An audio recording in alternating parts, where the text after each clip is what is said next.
Ama daawwattoota chaanaala dirree maltiimiidiyaa kan taatan marti keessanuu guyyaa har'aan tanaa haroo Addeellee kan waliin daawwannu taha. Haroon Addeelleetis tana fakkaatti. Hunnoo ni'maa rabbiin Oromiyaa badhaasirraa haroo Addeelleetii fi haroo Haramayaati. Egaa Oromiyaan akkana biyya jiituu biyya bareedduu tana. Mee har'aan tana Sheekh Mikhaa'ilii fi Sheekh Abdoosh hojii jirraa. Haasawaa isaanii hojii goonu akka nu waliin hordoftan gamanumaan isin gaafanna turtii gaarii.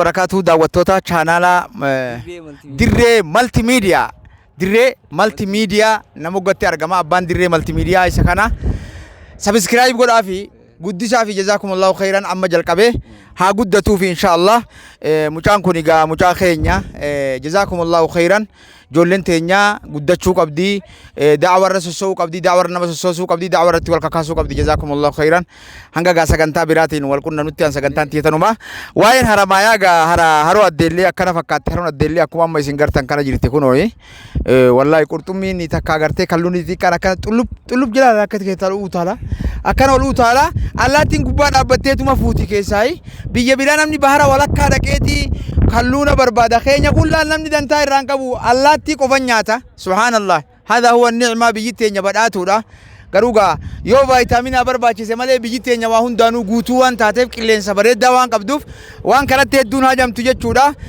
fuula achi garagalchi yeroo takka laal jamaa keenya Sheekh Abdoosh kulo laal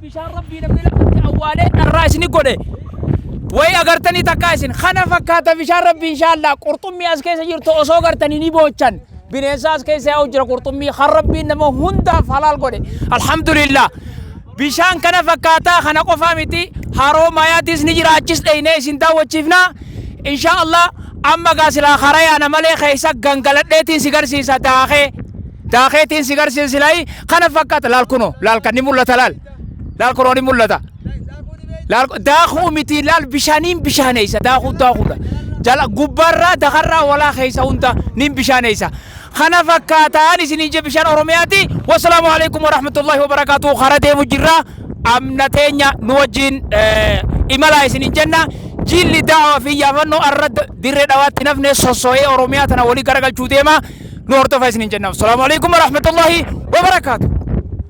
وعليكم السلام ورحمة الله وبركاته. بسم الله الرحمن الرحيم الحمد لله رب العالمين. ورين وردفتوتا channel dirree multimedia dadan hundinuu baga rabbiin arraan isin gee unu arraan tana Addeelleetti argamna Addeellee Haramayaa bira jechuudha. Asitti hunoo wala bishaan dachiin amma agartan tun dachii bara qote dachii irraa qotatanii irraa oomishatan ture.